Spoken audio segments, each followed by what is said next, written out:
میری وفات کے بعد ایک بار ضرور سنیے آپ۔ بہت عرصہ پہلے دل کو چھو لینے والی یہ تحریر کہیں پڑھی تھی، پھر لاکھ ڈھونڈنے پر بھی نہیں ملی، اور اب جو ملی تو اس فن پارے کو آپ لوگوں کی نظر کر رہی ہوں۔ ہو سکتا ہے کہ آپ اسے پہلے کہیں پڑھ چکے یا سن چکے ہوں، لیکن حقیقت سے بھرپور یہ تحریر بار بار سننے کے لائق ہے۔ ایک نامعلوم ڈائری سے، میری وفات کے بعد۔ موسم سرما کی ایک انتہائی ٹھٹرتی شام تھی جب میری وفات ہوئی۔ اس دن صبح سے بارش ہو رہی تھی۔ بیوی صبح ڈاکٹر کے پاس لے کر گئی۔ ڈاکٹر نے دوائیں تبدیل کی، مگر میں خلاف معمول خاموش رہا۔ دوپہر تک حالت اور بگڑ گئی۔ جو بیٹا پاکستان میں تھا وہ ایک تربیتی کورس کے سلسلے میں بیرون ملک تھا۔ چھوٹی بیٹی اور اس کا میاں دونوں یونیسیف کے سروے کے لیے کراچی ڈیوٹی پر تھے۔ لاہور والی بیٹی کو میں نے فون نہ کرنے کا کہہ دیا۔ اس کا میاں بے حد مصروف ہے اور بچوں کی وجہ سے خود اس کا آنا بھی مشکل ہے۔ رہے دو لڑکے جو بیرون ملک ہیں، انہیں پریشان کرنے کی کوئی تک نہ تھی۔ میں اور میری بیوی گھر پر تھے، اور ایک ملازم جو شام ڈھلے اپنے گھر چلا جاتا تھا۔ عصر ڈھلنے لگی تو مجھے محسوس ہوا کہ نقاہت کے مارے بات کرنا مشکل ہو رہا ہے۔ میں نے اپنی پرانی ڈائری نکالی، بیوی کو پاس بٹھا کر رقوم کی تفصیل بتانے لگا، جو میں نے وصول کرنا تھی اور جو دوسروں کو ادا کرنا تھی۔ بیوی نے ہلکا سا احتجاج کیا، یہ تو آپ کی پرانی عادت ہے، ذرا بھی کچھ ہو تو ڈائری نکال کر بیٹھ جاتے ہیں۔ مگر اس کے احتجاج میں پہلے والا یقین نہیں تھا۔ پھر سورج غروب ہو گیا، تاریکی اور سردی دونوں بڑھنے لگی۔ بیوی میرے لیے سوپ بنانے کچن میں گئی۔ اس کی غیر حاضری میں نے چند اکھڑی سانسیں لی، اور میری زندگی کا سورج غروب ہو گیا۔ مجھے محسوس ہو رہا تھا کہ میں آہستہ آہستہ اپنے جسم سے باہر نکل رہا ہوں، پھر جیسے ہوا میں تیرنے لگا اور چھت کے قریب جا پہنچا۔ بیوی سوپ لے کر آئی تو میں دیکھ رہا تھا۔ ایک لمحے کے لیے اس پر سکتہ طاری ہوا اور پھر دہاڑے مار کر رونے لگی۔ میں نے بولنے کی کوشش کی۔ یہ عجب بات تھی کہ میں سب کچھ دیکھ رہا تھا مگر بول نہیں سکتا تھا۔ لاہور والی بیٹی رات کے پچھلے پہر پہنچ گئی تھی۔ کراچی سے چھوٹی بیٹی اور میاں صبح کی پہلی فلائٹ سے پہنچ گئے۔ بیٹے تینوں بیرون ملک تھے۔ وہ جلد سے جلد بھی آتے تو 2 دن لگ جانے تھے۔ دوسرے دن عصر کے بعد میری تدفین کر دی گئی۔ شاعر، ادیب، صحافی، سول سرونٹ، سب کی نمائندگی اچھی خاصی تھی۔ گاؤں سے بھی تقریباً سبھی لوگ آ گئے تھے۔ ننیہال والے گاؤں سے ماموزاد بھائی بھی موجود تھے۔ لحد میں میرے اوپر جو سلیں رکھی گئی تھیں، مٹی ان سے گزر کر اندر آ گئی تھی۔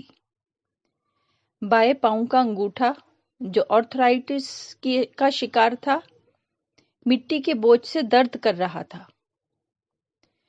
پھر ایک عجیب کیفیت طاری ہو گئی، شاید فرشتے آن پہنچے تھے۔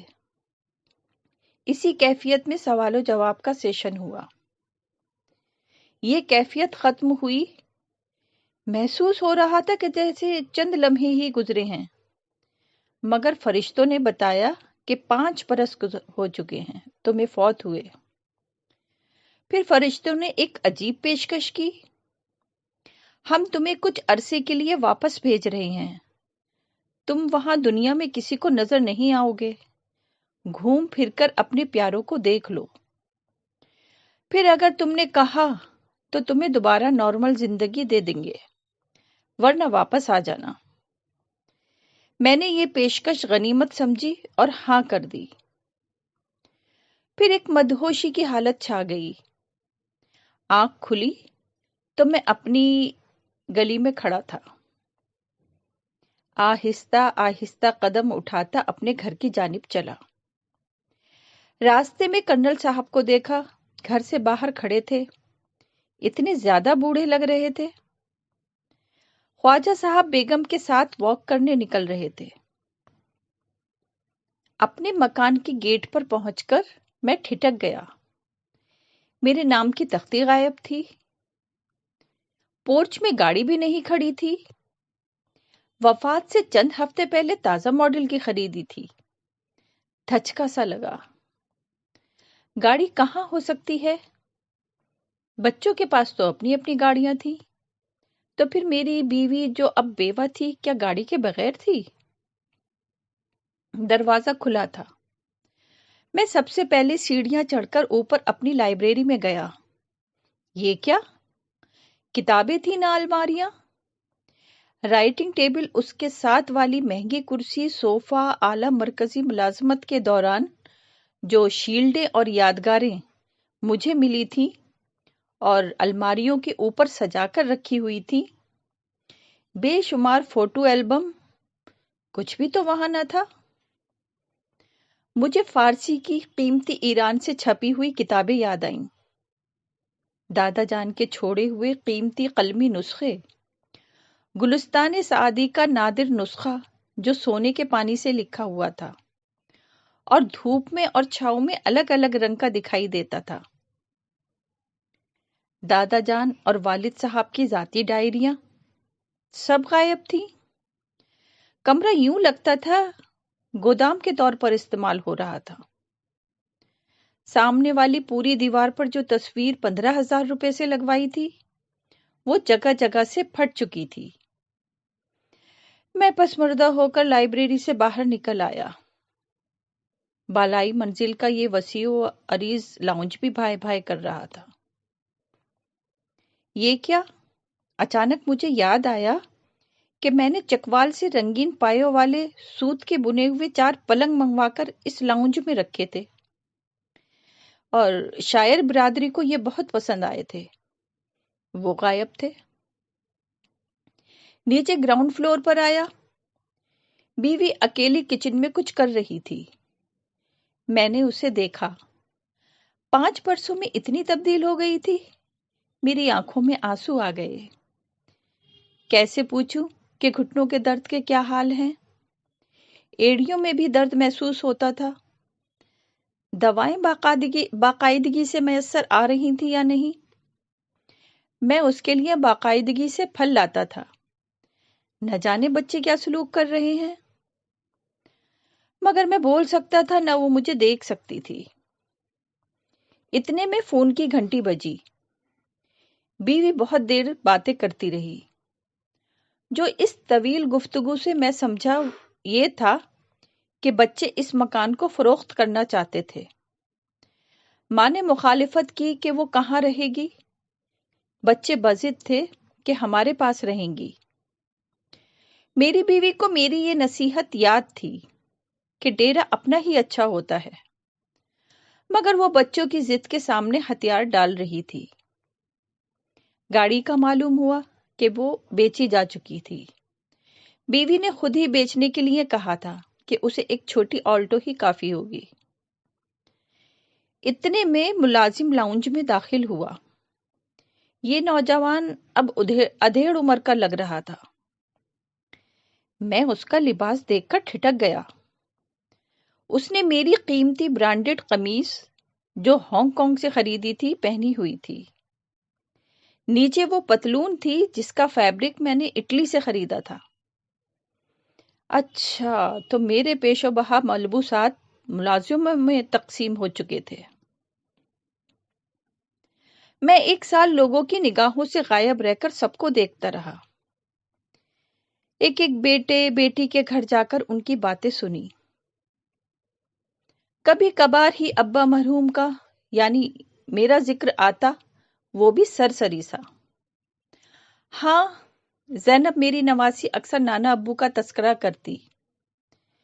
ایک دن ماں سے کہہ رہی تھی، اماں یہ بانس کی میز کرسی نانا ابو لائے تھے نا جب میں چھوٹی سی تھی، اسے پھینکنا نہیں۔ ماں نے جواب میں کہا، جلدی سے کپڑے بدل کر کھانا کھاؤ، پھر مجھے میری سہیلی کے گھر ڈراپ کر دینا۔ میں شاعروں، ادیبوں کے اجتماعات اور نشستوں میں گیا، کہیں اپنا ذکر نہ سنا۔ وہ جو بات بات پر مجھے جدید غزل کا ٹرینڈ سیٹر کہا کرتے تھے، جیسے بھول ہی تو چکے تھے۔ اب ان کے ملازموں نے میری کتابیں بھی الماری سے ہٹا دی تھیں۔ ایک چکر میں نے قبرستان کا لگایا۔ میری قبر کا برا حال تھا، گھاس اگی تھی، کتبہ پرندوں کی بیٹوں سے اٹا تھا۔ ساتھ والی قبروں کی حالت بھی زیادہ بہتر نہ تھی۔ 1 سال کے جائزے کے بعد میں اس نتیجے پر پہنچا کہ میری موت سے دنیا کو کوئی فرق نہیں پڑا تھا، ذرہ بھر بھی نہیں۔ بیوی یاد کر لیتی تھی، تاہم بچے، پوتے، نواسے، پوتیاں سب مجھے بھول چکے تھے۔ ادبی حلقوں کے لیے میں اب تاریخ کا حصہ بن چکا تھا۔ جن بڑے بڑے محکموں اور اداروں کا میں سربراہ رہا تھا، وہاں ناموں والے پرانے بورڈ ہٹ چکے تھے۔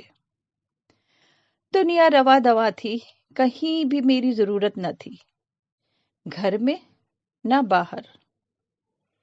پھر تہذیبی، معاشرتی اور اقتصادی تبدیلیاں تیزی سے آ رہی تھیں اور آئے جا رہی تھیں۔ ہوائی جہازوں کی رفتار 4 گنا بڑھ چکی تھی۔ دنیا کا سارا نظام سمٹ کر موبائل فون کے اندر آ چکا تھا۔ میں ان جدید ترین موبائلوں کا استعمال ہی نہ جانتا تھا۔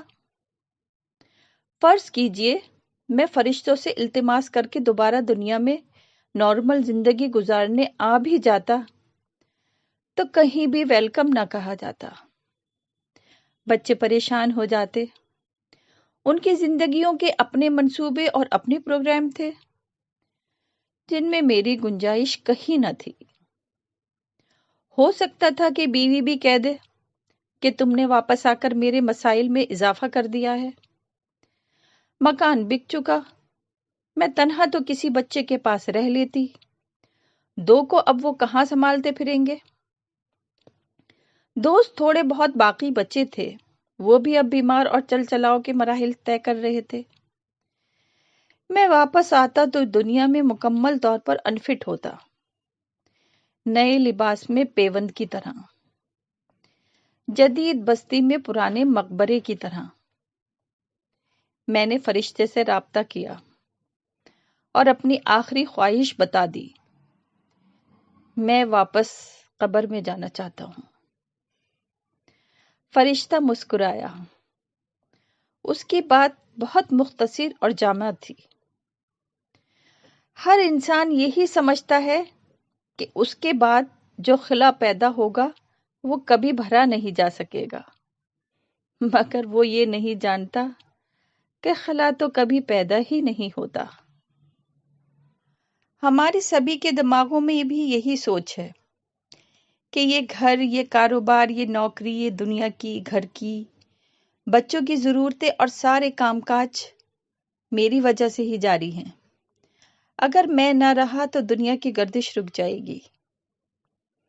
مگر صرف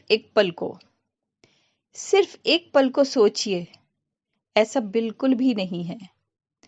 دنیا تو ہمارے سے پہلے جانے والوں کے بغیر بھی چل رہی ہے اور ہمارے جانے کے بعد بھی یوں ہی چلتی رہے گی۔ ایک خیال ہے، سراب ہے، وہم ہے، گماں ہے، اور بس کچھ بھی نہیں، کچھ بھی نہیں۔ سلامت اور آباد رہیے۔